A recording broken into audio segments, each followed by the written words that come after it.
Sempre gostei de dizer que minha filha era uma criança especial.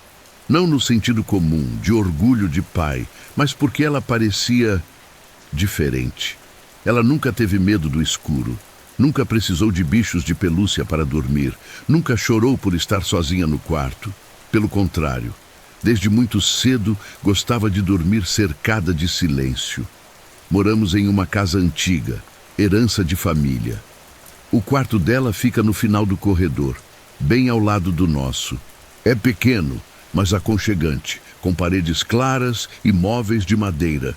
Eu mesmo montei a cama infantil e pintei o abajur com desenhos de estrelas. Fiz questão de que fosse um espaço seguro. Foi por isso que estranhei quando ela começou a pedir um cobertor extra todas as noites. No começo, pensei que fosse manha de criança. Ela tinha 4 anos e podia muito bem estar inventando desculpas para chamar atenção. Mas a insistência me incomodava. Para que outro cobertor, filha? Você já tem um bem quentinho. Ela respondia sempre a mesma coisa, com naturalidade. Não é para mim, papai. É para Sofia. Ela sente frio. Sofia. Um nome que nunca tínhamos mencionado em casa, que não era de nenhuma coleguinha da escola. Entendi na hora. Era o amigo imaginário. Ri sozinho achando graça e coloquei o tal cobertor extra na cama. Só que não parou aí. Toda noite eu encontrava os 2 cobertores bagunçados, como se alguém realmente tivesse dormido ao lado dela. Mais estranho ainda, o lençol ficava sempre afundado em um espaço do colchão, um afundamento nítido, pesado demais para ser apenas dobra de tecido. Contei para minha esposa. Ela não pareceu levar a sério, apenas tentou me tranquilizar. Disse que era a imaginação fértil da nossa filha. Eu quis acreditar, mas as coisas começaram a sair do controle. Certa madrugada, acordei com o som de risadinhas vindo do quarto dela. Não era riso comum de criança. Era contido, abafado, como se alguém estivesse tentando não ser ouvido. Levantei devagar e fui até o quarto. Minha filha dormia profundamente. Mas os cobertores estavam erguidos até a altura do nariz, formando um volume estranho do lado dela, como se alguém se escondesse ali. Me aproximei, segurei a ponta do cobertor e puxei de uma vez. O espaço estava vazio, mas o colchão demorou segundos demais para voltar ao normal, como se algo pesado tivesse acabado de se levantar dali. Depois daquela noite, minha filha começou a falar de Sofia como se fosse uma pessoa real. Ela gosta de pão com manteiga, papai. Ela não gosta quando você atrapalha. Ela disse que mora aqui antes de mim. Cada frase me deixava mais desconfortável. Cheguei a tirar todos os cobertores extras e dizer que não tinha mais. Minha filha chorou tanto, gritando que Sofia ia ficar com raiva, que acabei cedendo. E pela primeira vez, tive medo de contrariar a imaginação da minha própria filha. A última noite foi a pior. Acordei gelado, com a sensação de que alguém me observava. Olhei para o lado. Minha esposa dormia. No corredor, porém, uma sombra se projetava contra a parede, longa e imóvel. Levantei com o coração disparado e segui até o quarto da minha filha. Ela estava sentada na cama, olhos abertos no escuro, mas com um semblante tranquilo. Os 2 cobertores estavam sobre ela, e o segundo se mexia sozinho, como se alguém respirasse debaixo dele. Tentei acender a luz, mas a lâmpada não funcionou. O quarto continuava mergulhado na penumbra, e o volume sob o cobertor parecia crescer, inflar como um corpo que acordava. Minha filha então virou para mim e disse com a voz calma: "Papai, a Sofia não gosta quando você entra sem bater." Antes que eu pudesse reagir, o segundo cobertor deslizou lentamente para o lado da cama. Eu não vi rosto algum, mas senti o colchão tremer com o peso de algo que se levantava. E o ar ficou mais gelado do que nunca. Corri, puxei minha filha nos braços e saí do quarto, batendo a porta atrás de mim. Só que, quando olhei para baixo, vi que ela não tinha vindo sozinha. No meu braço, grudado na pele da minha filha, havia uma mão pálida e fina segurando-a com força. Gritei e sacudi o braço, até conseguir me soltar. quase caí no chão, mas não larguei minha filha por nada. Corremos para o quarto de casal e tranquei a porta. Minha esposa acordou assustada, sem entender nada, e eu só consegui dizer: ela não estava sozinha, tinha alguém com ela. Passamos o resto da noite acordados, ouvindo passos leves no corredor, indo e voltando, indo e voltando. Minha filha dormia tranquila no meu colo, como se nada tivesse acontecido. De manhã, criei coragem e voltei ao quarto dela. Os 2 cobertores ainda estavam na cama. O que sempre era dela estava dobrado, mas o segundo estava completamente rasgado. Havia pedaços espalhados pelo quarto inteiro. Naquela noite, a menina voltou a pedir: papai, não esquece do cobertor da Sofia. E eu, por medo, acabei obedecendo, porque a verdade é que eu também não queria que Sofia ficasse com raiva.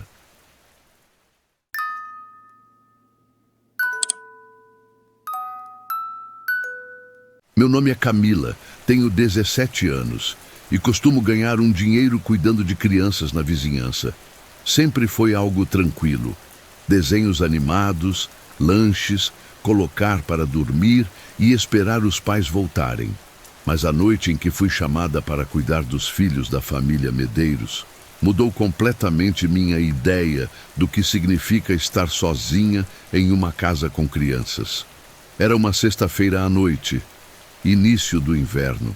A casa deles ficava no final de uma rua sem saída, um sobrado bonito, mas antigo, com o piso de madeira que rangia a cada passo. A mãe, Patrícia, me recebeu apressada na porta, enquanto o marido terminava de ajeitar o paletó dentro do carro. Ela sorriu nervosa, me entregou uma lista de telefones de emergência e falou rapidamente: Camila, eles já jantaram. O Bernardo, de 3 anos, já está no berço. A Helena, de 7, pode ficar acordada mais um pouquinho, mas às 9 você precisa levá-la para o quarto. Só uma coisa.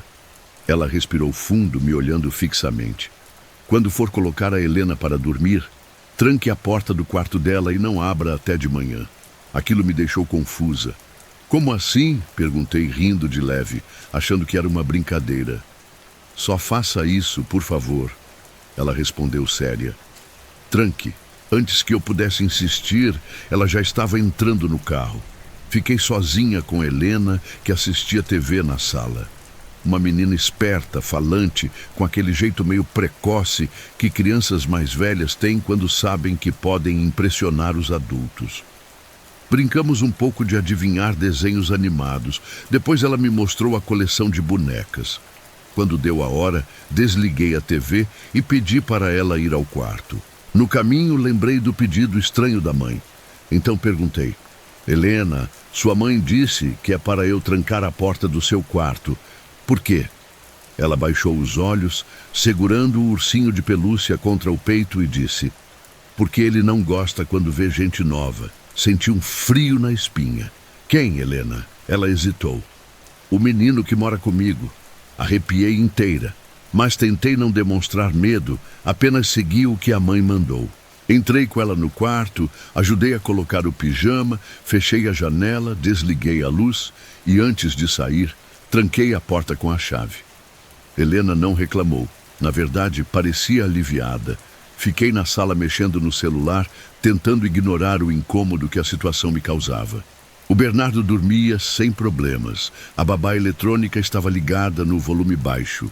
Tudo parecia calmo, até que ouvi a primeira batida. Um toque-toque-toque leve, vindo do andar de cima. O quarto da Helena. Peguei a chave e subi, mas quando encostei no trinco, lembrei do que a mãe havia dito. Não abri. Helena? Chamei baixinho. Tá tudo bem? Nenhuma resposta. Apenas silêncio. Voltei para a sala, mas minutos depois ouvi de novo. 3 batidas, depois 4. Como se alguém tocasse de dentro, pedindo para sair. Tomei coragem, subi de novo e falei mais firme. Helena, você quer que eu abra? Dessa vez ouvi a voz dela. Não abre, tia Camila. Não é para você abrir. Minha boca secou. Mas quem está batendo? Ela respondeu baixinho. Ele quer sair. Desci correndo. Liguei a TV para abafar os ruídos, mas a cada intervalo de silêncio ouvia de novo batidas leves, às vezes arranhões. Quase 11 da noite, Bernardo começou a chorar no berço. Corri até o quarto dele e o peguei no colo. Foi então que percebi. O choro dele parecia medo, não apenas fome ou manha. Ele olhava fixo para a porta entreaberta, como se algo estivesse ali. Fechei rapidamente e balancei no colo, tentando acalmá-lo. Mas aí, por cima do choro, ouvi uma voz infantil no corredor. Camila. Era Helena. Só que não podia ser. Eu havia trancado o quarto dela. Saí devagar, ainda com Bernardo no colo. O corredor estava vazio, mas ouvi a mesma voz de novo, mais próxima. Camila, abre para mim. Meu coração quase parou. Helena.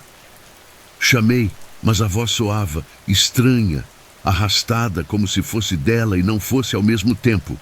O bebê soluçava no meu ombro. Quando voltei ao quarto dele, percebi na tela da babá eletrônica do quarto de Helena. A câmera estava ligada. Eu podia ver a cama dela.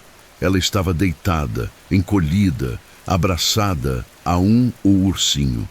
Atrás da cama, no canto escuro, havia uma silhueta em pé. Uma figura obscura, alta demais para ser criança. Estava parado, olhando para a câmera.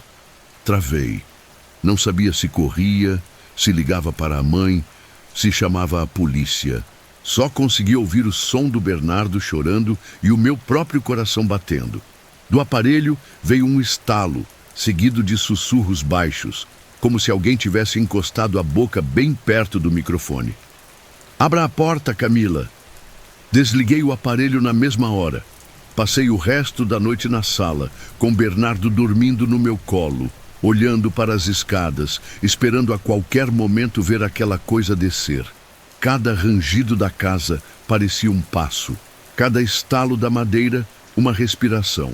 Quando finalmente ouvi o carro dos pais na garagem, as lágrimas escorreram de alívio. Entreguei Bernardo ainda dormindo para a mãe e fui embora antes mesmo que me perguntassem qualquer coisa. No dia seguinte, Patrícia me ligou. A voz dela estava cansada, mas firme. Camila, você fez tudo certo. Obrigada por trancar a porta. Respirei fundo. Patrícia. O que tem no quarto da Helena? Silêncio por alguns segundos. Então ela respondeu. Eu não sei o que é. Só sei que, enquanto a porta ficar fechada, ele fica lá dentro. E desligou. Nunca mais voltei naquela casa. Até hoje, quando passo pelo fim da rua, sinto a mesma pressão no peito, como se alguém estivesse atrás da janela do andar de cima, esperando a porta abrir.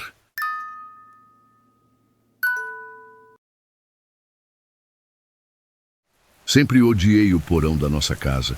Era um espaço apertado, frio, cheio de caixas velhas, ferramentas enferrujadas e cheiro de mofo. Minha esposa sempre dizia que deveríamos esvaziá-lo, jogar fora aquelas tralhas acumuladas por gerações. Mas eu nunca tive coragem de mexer ali por completo. Não sei explicar porquê. Quando nos mudamos, nosso filho tinha apenas 4 anos. Um menino alegre, inteligente, mas extremamente curioso. Bastava ver uma porta entreaberta que ele queria explorar. Foi questão de tempo até ele descobrir o porão. No começo, parecia apenas mais uma brincadeira inocente. Ele perguntava se podia brincar lá embaixo, e eu dizia que não, que era perigoso. Mas logo comecei a perceber que ele ficava longos períodos sentado perto da porta do porão, no corredor, como se estivesse ouvindo alguma coisa que nós não conseguíamos escutar. Certa noite, quando fui apagar as luzes da sala, ouvi uma gargalhada abafada vindo do andar de baixo. Era curta, fina, mas tão fora de lugar que me paralisou. Abri a porta do porão e gritei, acreditando que talvez fosse um invasor ou algum adolescente se escondendo. Silêncio absoluto. No dia seguinte, meu filho comentou no café da manhã como se fosse a coisa mais natural do mundo. O amigo novo gosta de brincar, papai. Ele diz que a gente não precisa ter medo dele. Engoli seco. Perguntei quem era esse amigo e ele respondeu sem hesitar. Ele mora lá embaixo, no porão. A partir daquela manhã, tudo piorou. O menino já não queria brincar no quintal, nem ver televisão. Passava horas sentado no primeiro degrau do porão, conversando com alguém que só ele via. Quando eu ou minha esposa tentávamos afastá-lo dali, ele chorava, gritava e ficava dias de mau humor. Foi na sexta-feira que aconteceu o pior. Acordei no meio da madrugada com o som de passos arrastados vindo do andar de baixo. Desci correndo, com o coração disparado, e vi a porta do porão escancarada. Meu filho não estava na cama. Aquele instante foi um dos mais apavorantes da minha vida. Peguei uma lanterna e entrei. O ar estava gelado, cada passo ecoava no concreto como se alguém me seguisse de perto. Quando a luz da lanterna varreu o canto mais distante, encontrei meu filho de pé, imóvel, olhando fixamente para a escuridão. Filho, o que você está fazendo aqui? Perguntei. Ele não respondeu. Então veio a gargalhada. Não da garganta dele, mas do vazio logo atrás. Uma risada prolongada, reverberando nas paredes, como se várias bocas estivessem rindo ao mesmo tempo. Meu filho virou o rosto lentamente em minha direção. O sorriso dele era estranho, largo demais para o rosto de uma criança. A lanterna tremeu na minha mão. Ele disse que agora você também vai brincar com a gente, papai. Naquele momento, algo se moveu no escuro atrás dele. Algo que não conseguia enxergar por completo, mas senti como se dezenas de olhos estivessem cravados em mim, todos brilhando fracos, rindo junto com aquela voz. Corri, agarrei meu filho nos braços e subi as escadas desesperado. Tranquei a porta do porão com cadeado e passei o resto da noite sentado no corredor, abraçando-o, ouvindo aquelas risadas abafadas ecoando sob nossos pés até o amanhecer. No dia seguinte, mandei selar a porta. Disse que nunca mais ninguém pisaria lá embaixo. Mas meu filho não ficou aliviado. Naquela mesma noite, ele me acordou no escuro do quarto e sussurrou no meu ouvido: Papai, eles disseram que não precisam mais do porão para brincar.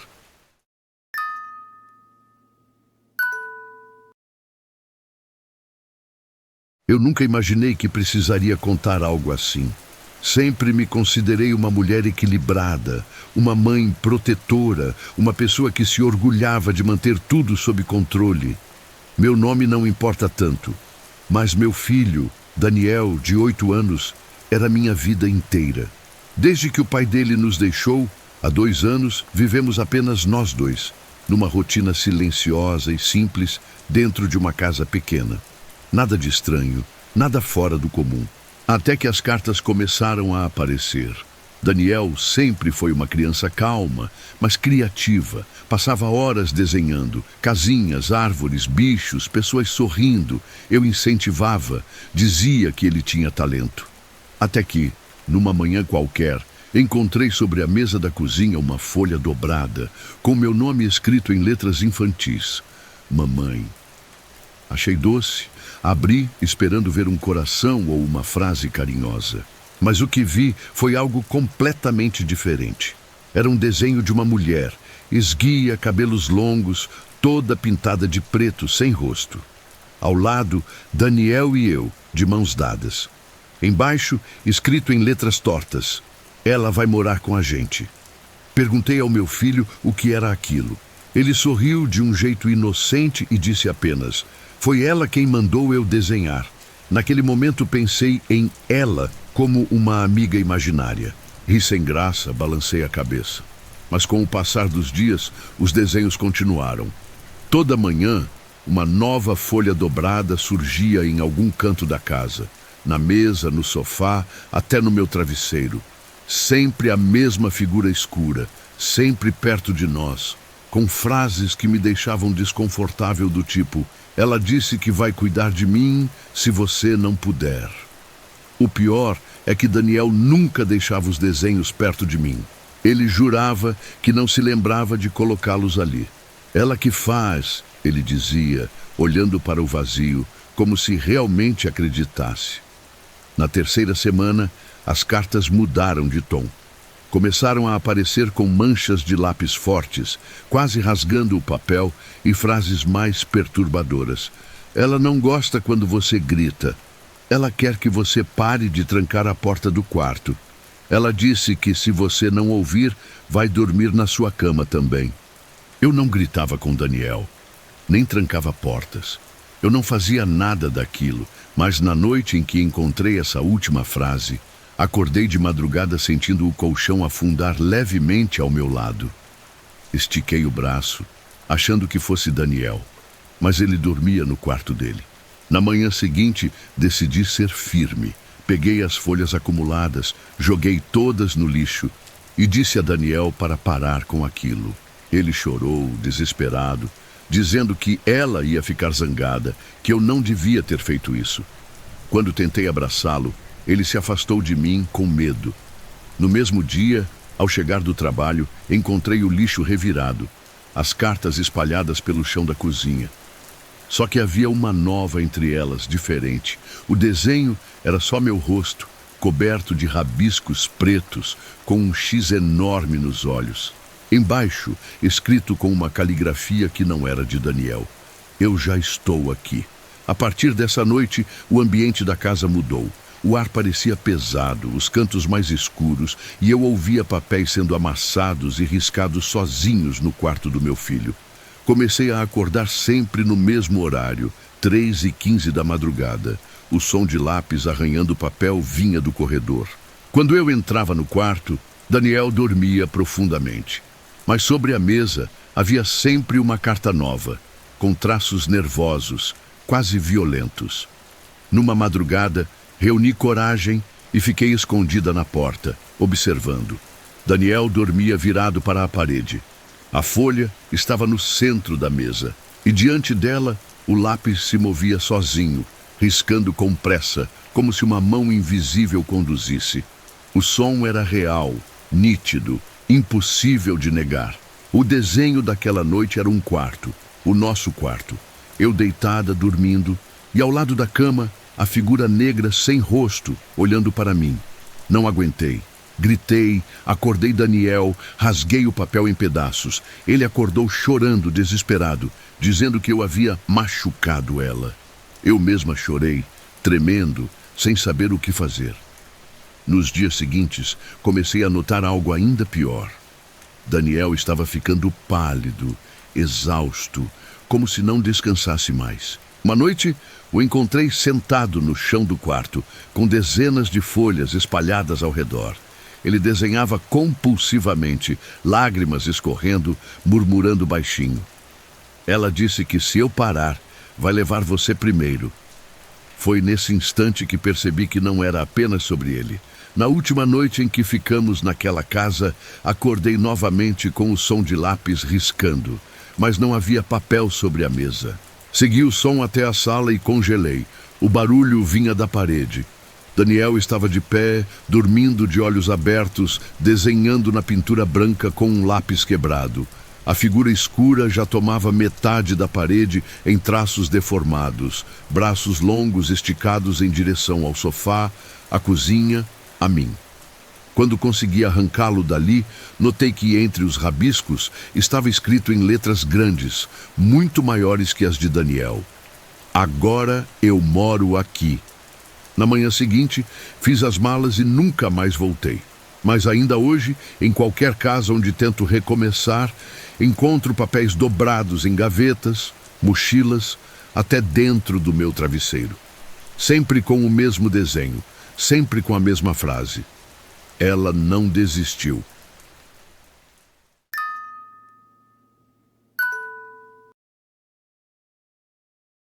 Sempre considerei minha filha uma criança tranquila. Desde bebê, nunca deu trabalho para dormir. Nosso ritual era simples: banho, historinha curta e luz do abajur acesa. Depois disso, bastava colocá-la no berço e ela apagava em poucos minutos. Vivíamos numa casa pequena, mas aconchegante, numa rua silenciosa. O quarto dela ficava ao lado do nosso, e a parede fina me permitia ouvir até a respiração dela durante a noite. Sempre gostei disso. Me dava segurança. Até que algumas semanas atrás, algo mudou. Minha filha começou a cantar sozinha antes de dormir. Não era uma cantiga infantil que eu conhecia, mas uma melodia arrastada, repetitiva, quase hipnótica. Era estranha demais para uma criança de apenas 3 anos. Quando perguntei onde havia aprendido aquilo, ela sorriu e disse com naturalidade: "Foi o Noah que me ensinou." Na época, achei até engraçado. Crianças inventam amigos imaginários, não é? Mas a sensação ruim veio logo em seguida, porque todas as noites a mesma cena se repetia. Ela deitada, olhando para o canto escuro do quarto, cantando a melodia e pausando de tempos em tempos, como se escutasse alguém responder. Na terceira noite, decidi observar sem ser visto. Fiquei encostado na porta, na penumbra, e foi aí que percebi. Ela não estava cantando sozinha. Havia outra voz, fina, distante, acompanhando cada verso, cada pausa. Meu sangue gelou. Entrei acendendo a luz, e a outra voz se calou de imediato. Minha filha me olhou séria e disse: "O Noah não gosta quando você escuta." Depois disso, comecei a perder o sono. Várias vezes acordei no meio da madrugada e ouvi a mesma canção, vinda do quarto dela. Corri até lá e a encontrava dormindo profundamente, mas a música continuava. Não vinha da boca dela, nem de lugar nenhum específico. Era como se a própria casa estivesse cantando. A situação explodiu alguns dias depois. Eram 3 da manhã quando acordei com a melodia, só que dessa vez muito mais alta. Meu instinto foi correr até o quarto dela. Abri a porta devagar e congelei. Minha filha estava deitada, dormindo tranquilamente, mas seus lábios se mexiam como se cantasse em transe. E ao lado do berço, uma sombra alongada embalava o ar, como se segurasse um bebê invisível nos braços. Minha garganta travou, mas dei um passo em frente. A sombra parou de balançar e lentamente virou a cabeça na minha direção. A canção cessou de repente. O silêncio foi tão pesado que senti meus ouvidos latejarem. Foi quando minha filha abriu os olhos, ainda deitada, e falou com uma voz estranhamente calma: "Papai, o Noah disse que logo vai cantar para você também." Corri, puxei-a nos braços e voltei para o quarto conjugal. Minha esposa me viu pálido, trêmulo, mas eu não consegui explicar nada naquela hora. Passamos o resto da noite acordados, ouvindo sons de arranhões e eventuais batidas na porta. Mas o pior foi um choro fraco, um lamento infantil vindo do quarto vazio ao lado. Na manhã seguinte encontrei o berço com marcas estranhas na madeira, como se mãos afiadas tivessem se apoiado ali durante a noite, e desde então, todas as noites, minha filha insiste que Noah está esperando. E eu já não sei se consigo impedir, porque no fundo eu tenho a sensação de que minha filha já não é mais a mesma.